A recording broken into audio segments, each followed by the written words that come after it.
Hello everyone and welcome to another self-growth video. This week I would like to speak about how your friends and family shape your habits, and within that three main things, how your habits are shaped by the close, the many, and the powerful. So I'll try, it's going to be a very short video most probably. I'll try going through all of them, and we'll slowly, I'll try explain them all. But first, if you enjoy these videos, please like and subscribe and help us grow this channel. That'll really help us. So let's get right into it. So first of all, we know the Rambam speaks about this already, how important it is, the right influence, being around the right influence. Now, people think they're going to go out in nowhere and they're going to get the right habits, or they think they're going to go into a group that has nothing in common with them, and they're going to be the strong people over there, and they're going to manage to, fight back against everyone else, or that they don't realize how important how important and how influential the environment is, that they think they can manage to be in an environment that's not a good and a toxic or a bad environment, bad people and all of that, and still be good. So usually I would say it comes from ignorance, not realizing how much influence the environment has. But sometimes it could also come from haughtiness or gaivadik, being extra gaivadik, thinking that you're going to change a bad situation rather than the bad situation or bad people changing you. So we have to understand how much we get influenced by our surroundings. So now the Atomic Habits brings a case of someone that decided, he got married for this purpose, to do this experiment, and he decided he courted someone who was a teacher, but he was really enthusiastic about this idea. And his main idea was that, you're not born a genius, but the right habits make you into a genius. And he had, I think, 3 daughters. All of them were chess masters and became professionals, some like the age of 4, even or younger, very, very young, because he set everything up in a way that they'll become champions. And he made it a good environment, and nice and happy environment. And these girls always spoke about how much they liked this environment and all of that. It was it's a very interesting case that, now we have to understand the father and mother were really enthusiastic and really pushing this.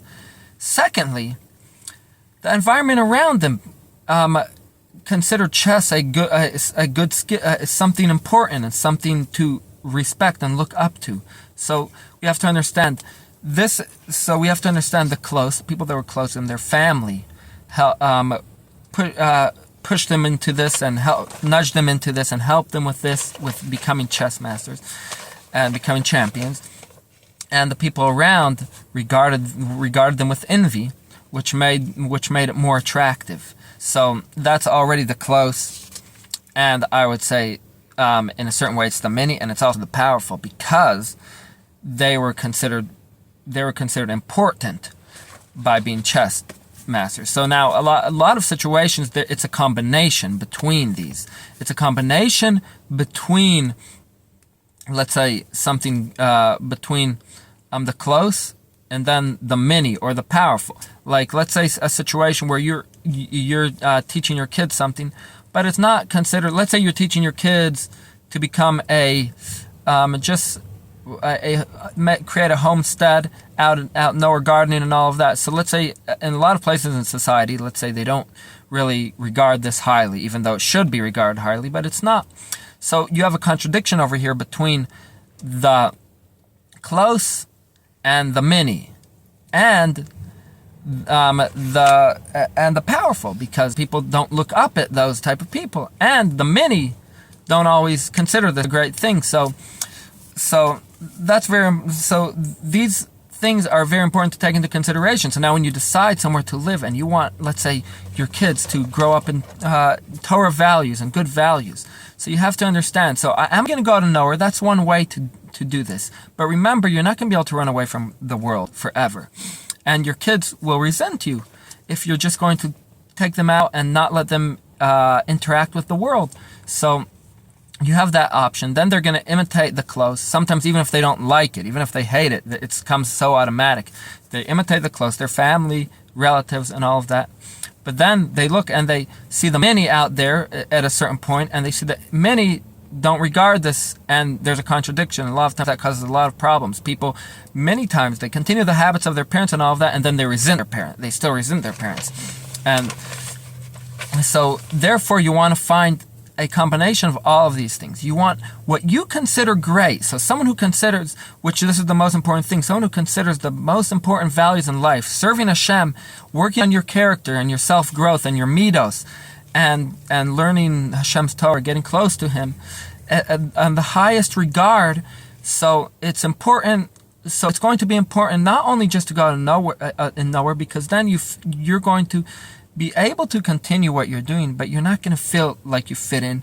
You're out against the many, and you're not regarded as important. But when you go into, let's say, a community, or you're around a place, so you have the combination, to a certain level, you have the combination of all three. You have a combination of the close, a combination of the many, because your community and all of that do these habits and everything and all of that. They learn Torah and serve Hashem, and the powerful, they regard the learned people, the ones that learn Torah and the ones that are closer to Hashem, they regard them highest regard, so people imitate that automatically, the powerful. So that's very important. That's just something that I'm pointing out. Now, we'll go on over here, and I'll just point out. So the close, you probably already understood, the closest family, friends, and all of that. So many habits that happen, family and friend. One of the family members is always locks the door at night, so everyone starts locking it. Other habits, so many habits. When you're speaking to someone, you start. He leans back in the chair. You sometimes automatically lean back in the chair. He puts his hands forward. You also put your hands forward. It happens all the time, and you'll see that it's reactionary. Always, people imitate the close. The many. So they did studies on this before. The Atomic Habits brings a study that was done that they brought a bunch of actors acting like they're just people being asked questions, and then they would bring one person that really was the one being tested over here, and he was an actor, and they would show him a card with one line and then a card with 3 lines. And one of the lines in the card with 3 lines was the same length as the card with the line in the other card that just had 1 line. And so at the beginning, the less actors they would bring, the more chance he would argue with them when they would ask him, and he would say which one was similar, which one was the same length, which was true, as the one in the other card. But then the actors would say, no, a different line that obviously wasn't the same length. They would say it is the same length. And if there's like one actor, he would argue, and there's less of a chance of him doubting his decision. But the more actors there were, the more he would doubt his decision, because people imitate the many. And we have to understand that it's a weakness in us. We have to understand our weaknesses. It's also a strength, because it helps us survive. It helps us, not everyone just go on to their own thing. It helps us be a society and work together instead of, everyone doing their own thing, and then society wouldn't survive. But it has its downfalls, and therefore the hope is that people notice what's right, and therefore everyone will follow it. But if the majority make a bad decision, then it means that there's a bigger chance that the minority that see the wrong decision will doubt their wrong. That see the wrong decision will doubt their decision, which was right, and go after the many, which is wrong. So therefore, you have to understand that that's how it is in habits also. Then the powerful, again, this could be a downside. And therefore you have to be around people that you would like to consider powerful. That's why it's so important. It's crucial for habits. When people have problems with habits, it's so many times it's the thing that you want to be or consider great, the people around you don't consider it great. And therefore it's so hard for you. So you have to go to a place where the people that are around you consider this thing that you consider great. Also, they consider great. Like getting close to Hashem, you have to go to a place that people consider that, envy that, and consider that in the highest regard. And it'll be easier for you to imitate them. You'll want to imitate them, and your children will want to imitate them. Anyhow, that's what I have for today. If you enjoy these videos, please like and subscribe. I'm also going to put a virtual background in the of a studio for this video, and I might start doing it for some other videos until I get a place, and we'll speak about that more. I have a plan for that,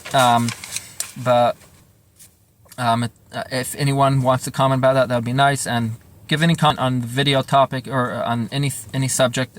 I'd greatly appreciate that and be happy to respond. Again, if you enjoy these videos, please like and subscribe, and have a good day.